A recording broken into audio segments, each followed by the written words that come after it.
Hello students, today we are going to study some practical units. In the previous class we have studied about the definition of some fundamental units and two supplementary units. 7 fundamental units and 2 supplementary units. Now today we will study some practical units. So first of all we will start with practical units to measure length. Practical units to measure length. अच्छा, practical units कौन सी होती हैं? Practical units वो units होती हैं जिन्हें हम commonly अपनी डेली लाइफ में यूज़ करते हैं. हालांकि हम जानते हैं कि लेंथ को मेजर करने की ऐसा यूनिट मीटर है, बट फिर भी हम कुछ मेजरमेंट्स के लिए पर्टिकुलर यूनिट्स को अलग से यूज़ करते हैं. जैसे हाइट को मेजर करने के लिए हम हाइट को किस में मेजर करते हैं? हाइट को हम फीट में मेजर करते हैं. इसी तरह से लाइट की वेवलेंथ को हम नैनोमीटर में या आंगस्ट्रॉम में मेजर करते हैं. तो कुछ प्रैक्टिकल यूनिट्स हैं जो कि कुछ मेजरमेंट्स के लिए फिक्स्ड हैं. तो उन प्रैक्टिकल यूनिट्स के बारे में हम पढ़ लेते हैं. सबसे पहले लेंथ की प्रैक्टिकल यूनिट्स हम पढ़ेंगे. Practical units to measure length. First unit is fermi. Fermi. और इन यूनिट्स को हम किससे कंपेयर करेंगे? इन यूनिट्स को हम मीटर से कंपेयर करेंगे. तो वन फर्मी इसको हम लिखते हैं स्मॉल fm और ये होता है 10⁻⁻15 metre. And it is the unit to major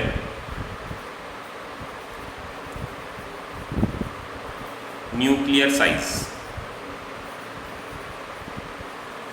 nucleus के साइज को मेजर करने के लिए हम फर्मी का यूज़ करते हैं. Next is आंगस्ट्रॉम.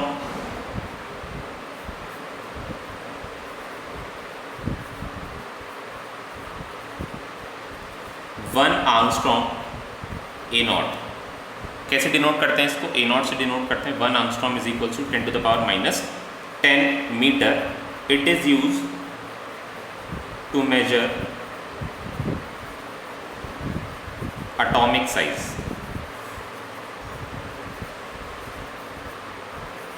एटम का साइज अराउंड 10,000 टाइम्स होता है न्यूक्लियस के साइज के. एटम न्यूक्लियस के साइज के 10,000 टाइम्स बड़ा होता है.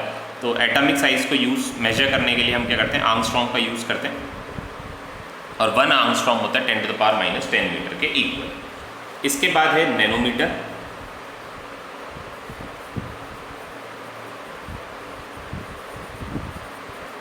denoted by nm, and 1 nanometer equals to 10⁻⁻9 metre. और ये किस लिए काम आता है? ये लाइट की वेवलेंथ मेजर करने के लिए काम आता है. It is used to measure the wavelength of light.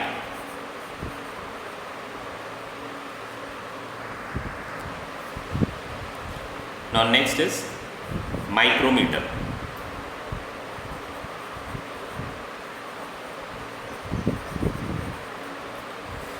One micrometre इसको म्यू से डिनोट करते हैं. 1 micrometre is equal to 10⁻⁻6 metre.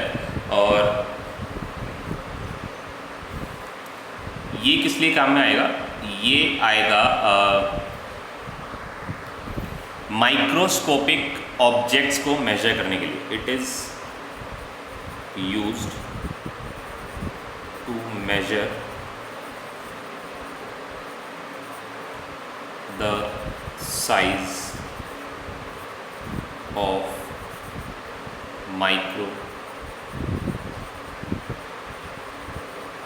Microscopic objects. जैसे साइज ऑफ सेल को मेजर करने के लिए सेल के साइज को, कुछ सेल जो होते हैं बड़े होते हैं उनके साइज को मेजर करने के लिए हम माइक्रोमीटर का यूज़ करते हैं. इसीलिए माइक्रोस्कोप हम बोलते हैं, माइक्रोस्कोप से हम सेल्स को ऑब्जर्व करते हैं। और माइक्रोस्कोप क्या करता है, माइक्रोस्कोप ये जिनका साइज 10⁻⁻⁶ के ऑर्डर में होता है, उन ऑब्जेक्ट्स को हमें क्लियरली मैग्नीफाई करके बताता है। अब है practical units to measure length. ये था स्मॉल डिस्टेंसेस, छोटी लेंथ को मेजर करने के लिए। Now next is practical units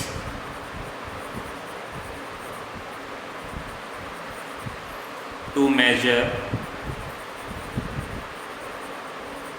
large distances. बड़ी डिस्टेंसेस को मेजर करने के लिए जो प्रैक्टिकल यूनिट्स हम काम में लेते हैं, इसमें सबसे पहली यूनिट है light year.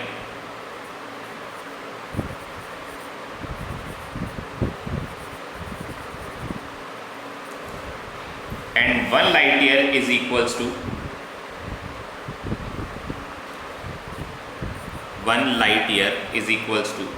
9.467 into 10⁻15 metre.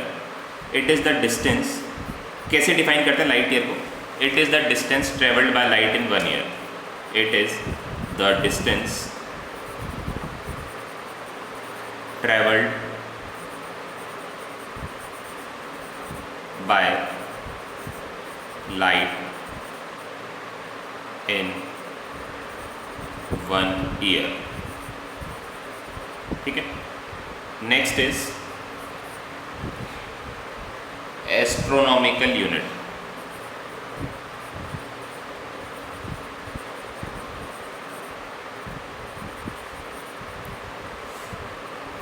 One denoted by capital AU। 1 astronomical unit is equals to 1.496 into 10⁻11 metre. 1 astronomical unit is equals to 1.496 into 10⁻11 meter. It is the average distance between the sun and the earth। It is the average distance between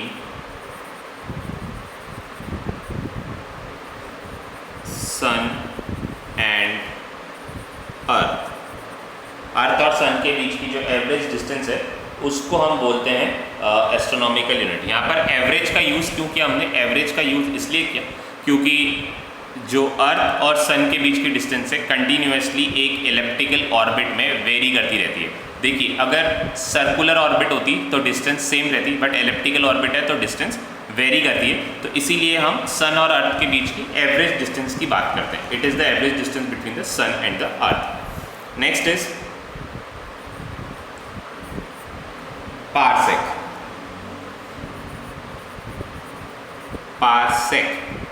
parsec it is the largest unit to measure distance. सबसे बड़ी unit, सबसे बड़ी known unit distance को major करने की क्या है? Parsec. और 1 parsec is equals to 1 parsec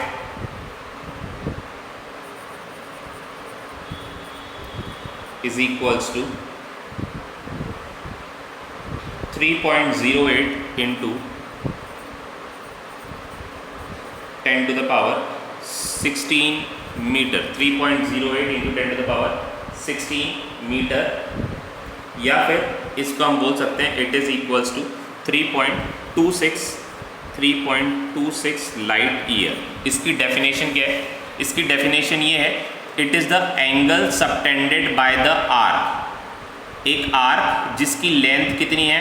1 astronomical unit. 1 astronomical unit, ये 1 एस्ट्रोनॉमिकल यूनिट जब 1 सेकेंड का एंगल सबटेंड करेगा, 1 सेकेंड का एंगल सबटेंड करेगा, 1 second, the angle subtended by an arc of length equals to 1 astronomical unit is called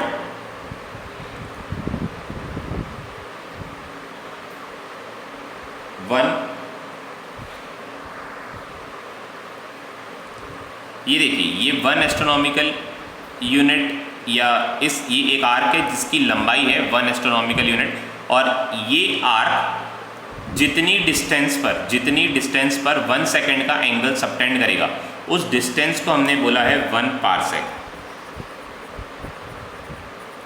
तो इसकी definition क्या बनाएंगे आप लोग?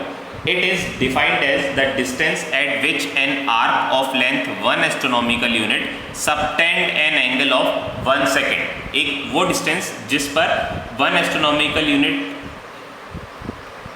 की लेंथ का आर्क 1 एस्ट्रोनॉमिकल यूनिट की लेंथ का आर्क 1 सेकेंड का एंगल सबटेंड करे, उसको हम बोलते हैं 1 पार्सेक। 1 सेकेंड का एंगल क्या होता है? देखिए, 1 degree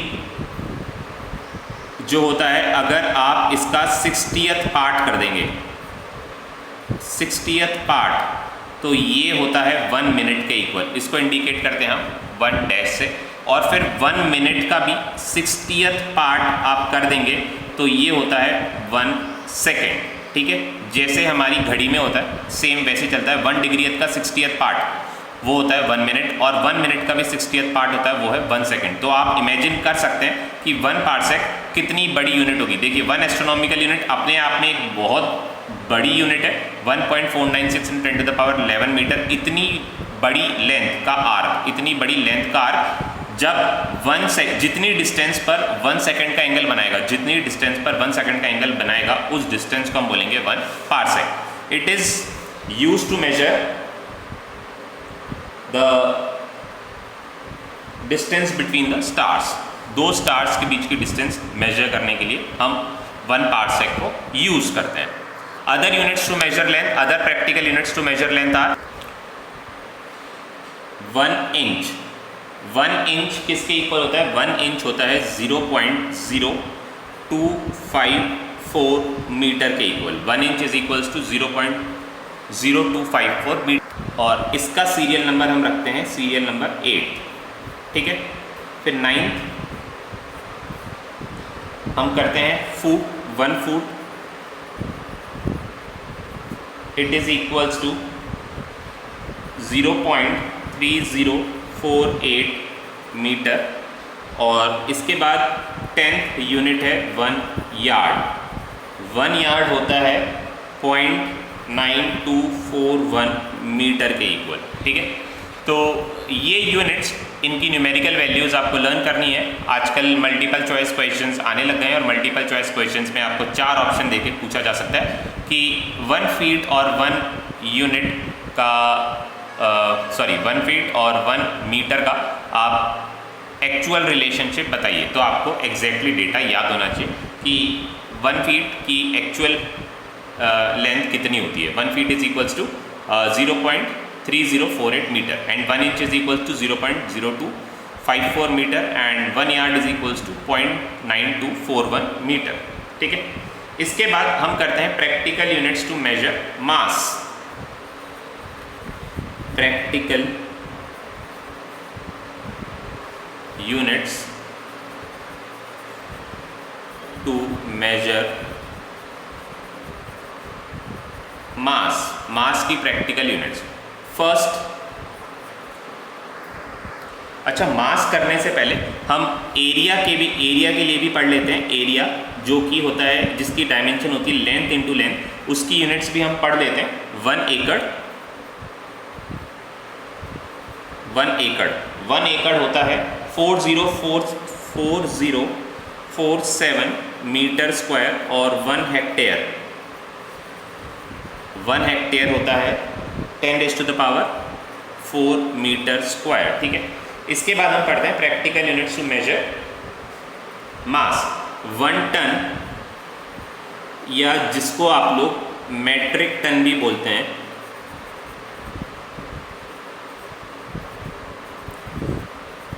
1 metric ton is equals to होता है 1000 kg। 1 metric ton is equals to 1000 kg। Next is 1 quintal. 1 quintal ये होता है 100 kg के इक्वल। टन में क्या मेजर करते हैं? जो ट्रक्स का मास होता है, जो ट्रक होता है, उनका जो मेजरमेंट होता है वो होता है 1 मेट्रिक टन में। जैसे हमारे यहाँ पर हम एक बोलते हैं कांटा, जैसे कोई भी कांटा होता है वहाँ से जब ट्रक पास होता है तो ट्रक को एक एलिवेशन पर चढ़ाया जाता है, एक एलिवेटेड रोड होती है, उस पर ट्रक चढ़ता है और जब उस पर ट्रक चढ़ता है तो ट्रक का जो मेजरमेंट आता है वो निकल कर आता है, जो ट्रक के ऊपर जितना भी वज़न लगा हुआ होता है उसको हम,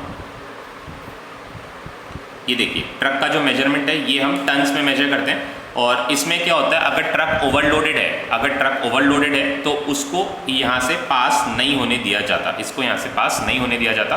ट्रक का मास देखिए, इसमें क्या होता है, जब जो ट्रक वाले होते हैं इनको ये जो होते हैं ये अपना मास, इस ट्रक का मास पहले ही निकाल कर रखते हैं, खाली ट्रक का मास पहले ही निकाल कर रखते हैं और उन लोगों के पास इस ट्रक के मास का एक सर्टिफिकेट होता है, जिसमें उनके ट्रक का मास इंडिकेटेड रहता है।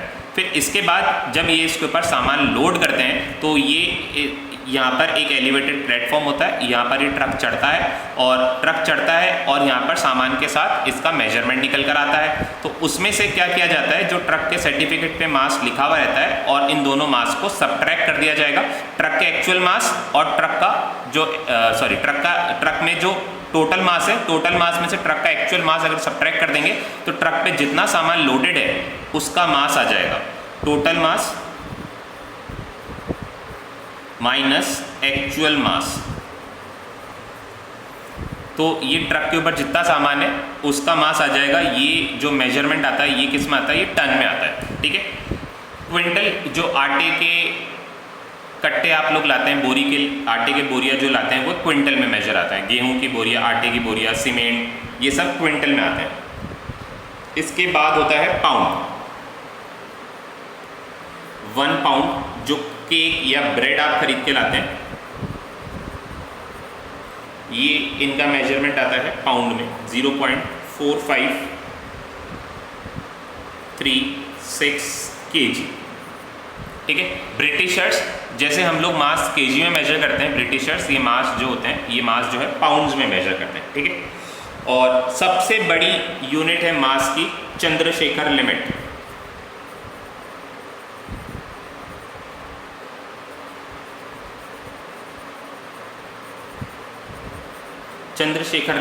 और 1 CSL, it is equals to 1.4 times the mass of sun के मास के भी 1.4 टाइम्स है ये CSL, ठीक है। इसके बाद है practical units to measure small masses को मेजर करने का प्रैक्टिकल यूनिट, जैसे 1 astronomical unit, 1 atomic unit. Astronomical unit हमने पढ़ा था डिस्टेंस को मेजर करने का यूनिट, ये है 1 एटॉमिक यूनिट, ये आप लोगों ने पढ़ा है पहले भी। इट इज़ इक्वल्स टू, इसको हम डिनोट कैसे करते हैं, 1 AMU से, या आजकल इसको हम 1 U से भी डिनोट करने लगे, और 1 U होता है 1.66 into 10 to the power -27 kg, and 1 AMU और 1 U is equals to 1/12 of mass of carbon 12 atom, 1/12 of the mass of carbon 12 atom, ठीक है। इसके बाद है practical unit to measure time, practical units to measure time.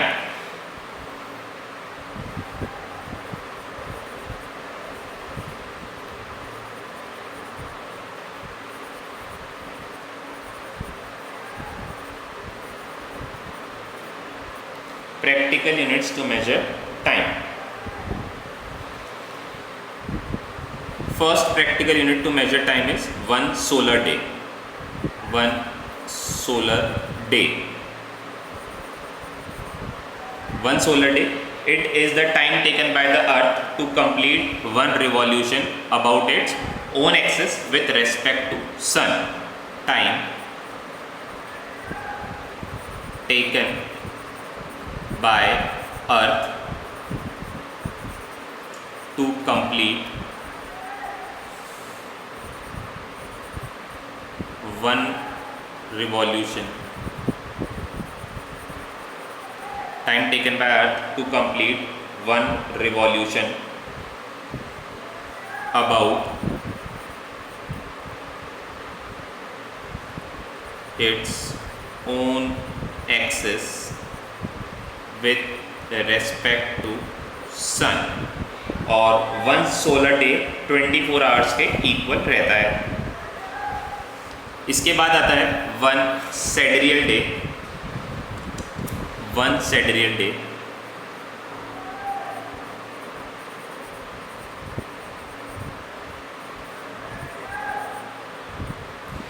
it is the time taken by the earth to complete one revolution about its own axis.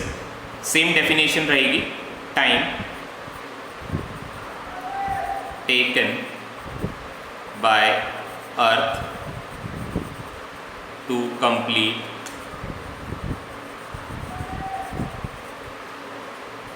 one revolution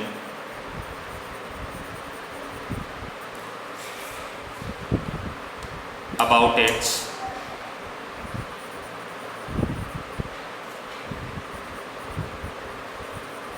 own axis, one revolution about its own axis with respect to a distant star.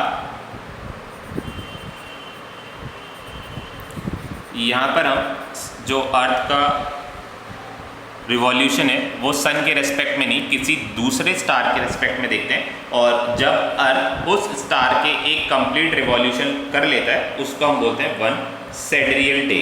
ठीक है,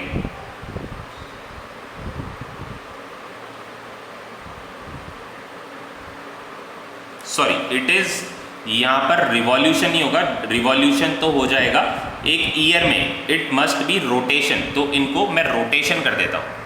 ठीक है, यहाँ पर revolution की जगह आपको क्या लिखना है, रोटेशन। सन के रेस्पेक्ट में अगर आप रोटेशन पूरा करता है तो दैट इज वन साइडरियल डे और 24 आवर्स, और ये है किसी डिस्टेंट स्टार के रेस्पेक्ट में अगर वो रोटेशन पूरा करता है उसको अपन बोलते हैं वन साइडरियल डे। इसकी जो लेंथ होती है सोलर डे से थोड़ी सी बड़ी होती है। ठीक है, इसके बाद है लूनर मंथ। लूनर मंथ मतलब जब मून अर्थ का एक रिवॉल्यूशन पूरा करता है। Time taken by the moon to complete one revolution around the earth is one lunar month, और वन लूनर मंथ होता है 27.3 सोलर डेज के इक्वल। जब भी हम डे की बात करेंगे हम सोलर डे की बात करेंगे। इसका सीरियल नंबर है 3, और एक लास्ट यूनिट बचती है टाइम की, that is shake. Shake, it is the smallest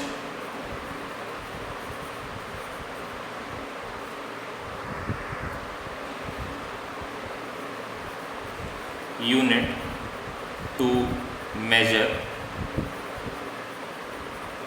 time, and one shake is equals to 10 to the power minus 8 second, 10 to the power minus 8 second.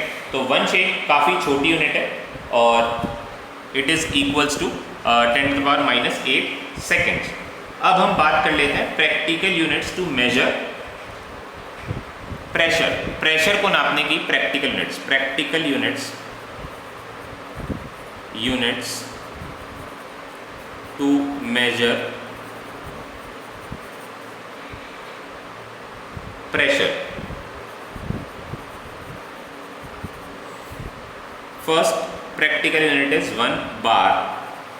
1 bar is equals to 1 atmospheric pressure.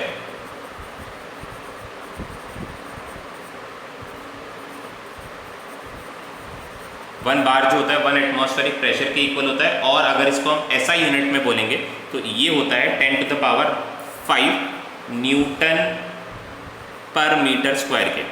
Pressure क्या होता है, force upon area, force की unit newton और area की unit metre square, तो force पर metre newton पर metre square 10 to the power 5 pascal. ठीक है, या फिर हम इसको क्या बोल सकते हैं, equals to 10 to the power 5 pascals. Next is millibar. 1 millibar is equals to 10 the द पावर 2 पास्कल्स, एंड फिर है 1 टॉर होता है 1 mm of Hg column. Hg column क्या होता है देखिए, जैसे ये एक थर्मोमीटर है और इस थर्मोमीटर में Hg is use two is a chemical symbol या साइंटिफिक सिंबल फॉर मर्क्यूरी। ठीक है, ये एक Hg कॉलम है। जब हम इससे प्रेशर नापेंगे, अगर इसमें मर्क्यूरी का लेवल 1 mm 1 mm तक चढ़ता है, 1 mm तक चढ़ता है इसमें मर्क्यूरी का लेवल, तो इस जगह पर हम प्रेशर कितना बोलेंगे, इस जगह पर हम प्रेशर बोलेंगे it is equals to 1 torr. ठीक है, और 1 एटमॉस्फेरिक प्रेशर को अब हम कंपेयर करेंगे। 1 एटमॉस्फेरिक प्रेशर या 1 atm को हम सबसे कंपेयर करेंगे। 1 एटमॉस्फेरिक प्रेशर को बार से कंपेयर करेंगे अगर हम, तो 1 बार या Hg कॉलम में अगर हम कंपेयर करेंगे तो 1 atmospheric pressure is equals to 1 bar होता है, और ये होता है 760 mm ऑफ Hg कॉलम। मतलब हमारे एटमॉस्फेयर में कितना प्रेशर है, ये प्रेशर मेजरिंग यूनिट को अगर हम एटमॉस्फेयर में रखेंगे तो ये कितने mm चढ़ जाएगा, ये 760 mm यानी 76 सेंटीमीटर चढ़ जाएगा। 76 सेंटीमीटर ये ऊपर चढ़ जाएगा, और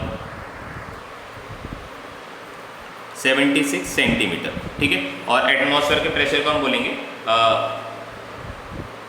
760 mm ऑफ Hg कॉलम, और इसको अगर हम टॉर में कंपेयर करेंगे तो it would be equals to 760 torr, क्योंकि आपने देखा कि 1 mm किसके इक्वल था, 1 mm 1 टॉर के इक्वल था, तो 760 mm 760 टॉर के इक्वल होगा।